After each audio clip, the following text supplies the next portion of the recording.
Assalamualaikum warahmatullahi wabarakatuh. Kang Gareng, Kong. Ya Truk, Waalaikumsalam. Ya Truk, Waalaikumsalam Truk. Iki Kong, ayo ketemu neh alam-alaman. Judule apa we Truk? Wah, judule iki Tan Sinawang. Oh, Tan Sinawang.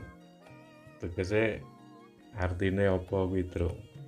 Nek ora kleru ya Tan Sinawang iki ya Gong apa iki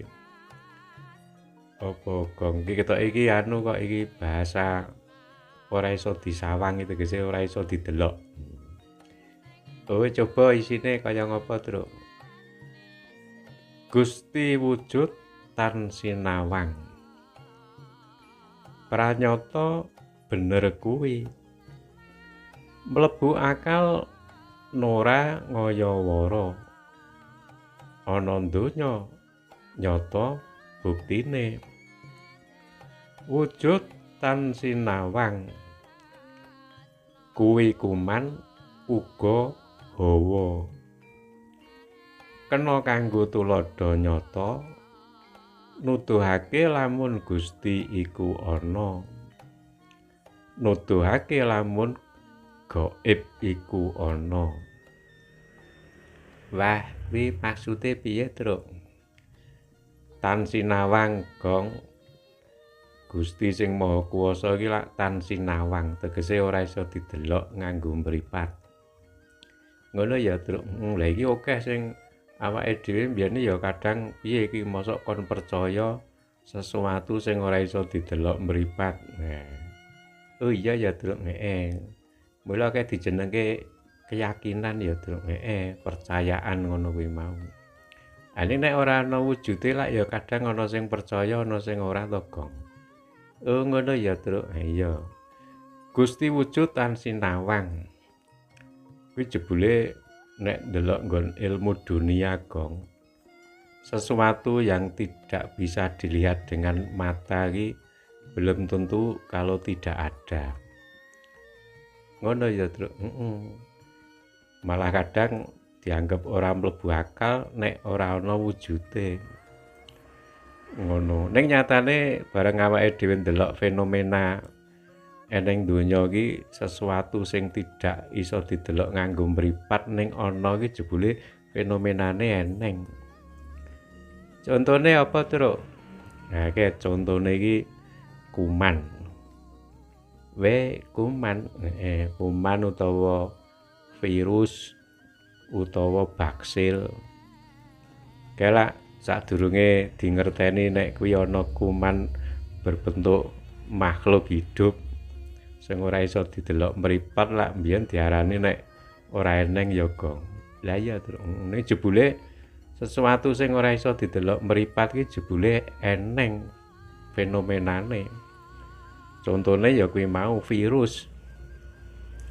Bareng wis ana teknologi sing iso ndelok wujude virus, nah nyatane eneng wujude. Oh iya ya, Truk. Mongko ora iso didelok mripat lho, Gong. Lah iya kuwi, Wah, ya kuwi termasuk gaib. Iya, biyen gaib. Nek bareng wis dingerteni nek eneng ya dadi ora gaib meneh. Oh, ngono.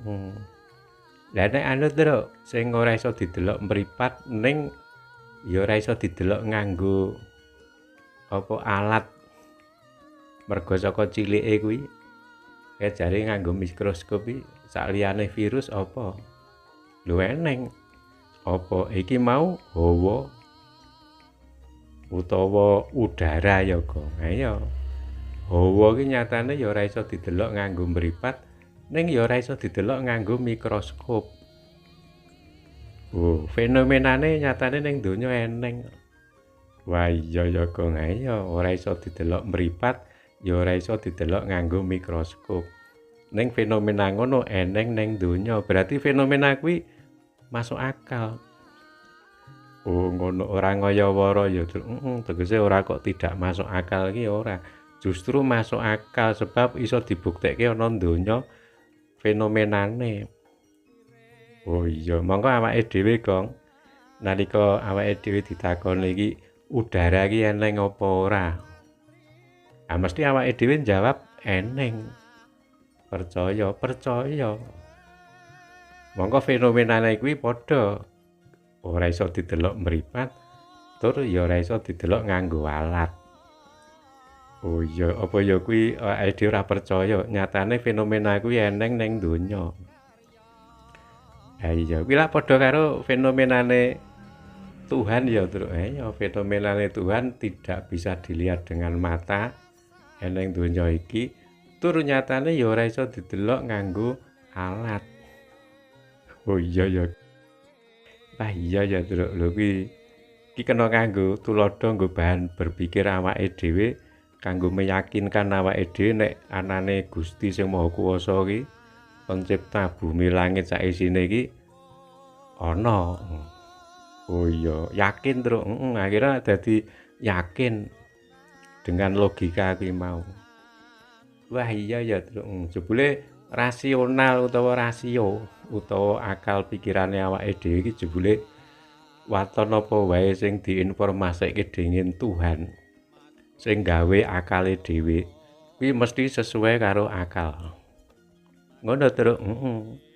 Ya mong eneng untuk mengakali sesuatu yang berbentuk wujud benda-benda lan sak panunggalane ning jebule ana ilmu rasio sing wujude sesuatu yang tidak bendawi.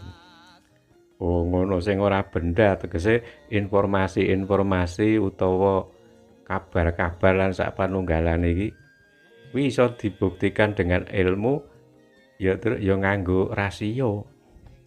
Masuk akal apa ora lho. Oh iya, nek misale masuk akal ke contone nek ilmu pengetahuan kok.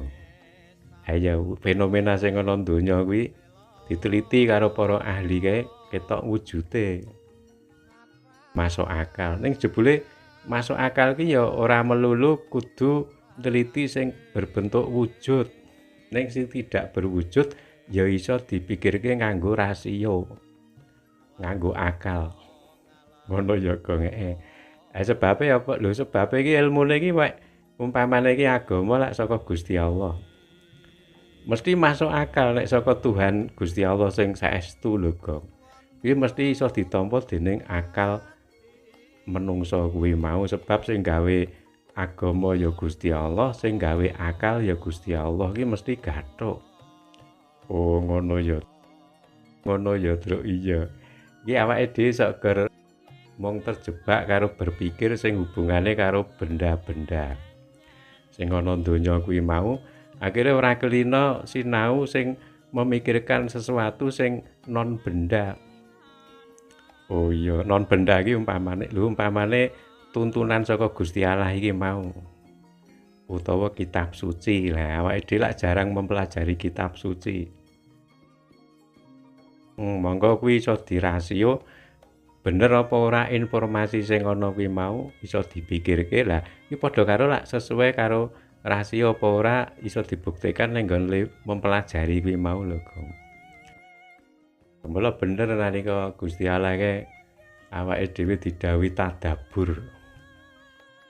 Oh, tadabbur iki padha karo nek nggon ilmu dunia iki awake dhewe didhawuhi neliti kaya para peneliti-peneliti ilmu dunia kae.